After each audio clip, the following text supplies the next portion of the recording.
حضرت عمر فاروق رضی اللہ تعالیٰ عنہ گزر رہے تھے،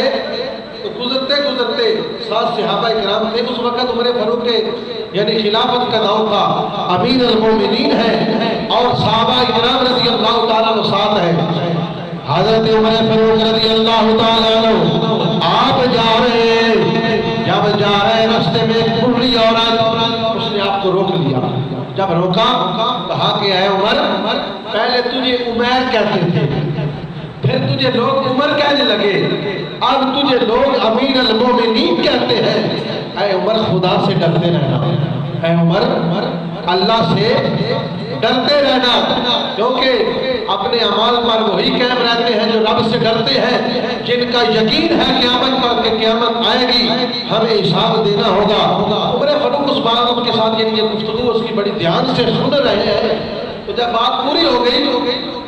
تو صحابہ نے کہا کہ امیر المومنین یہ بوڑھی عورت کون ہے جس کی بات آپ بڑی توجہ سے بڑی غور سے سن رہے ہو؟ امیر المومنین عمر ابن خطاب نے فرمایا کہ صحابہ میں اس عورت کی بات نہ سنوں، یہ وہ عورت ہے جس کی بات کو اللہ نے 7 آسمانوں سے اوپر سنا تھا، یہ حضرت سالبہ ہے، اس لیے اس کی بات میں کیوں نہ سنوں؟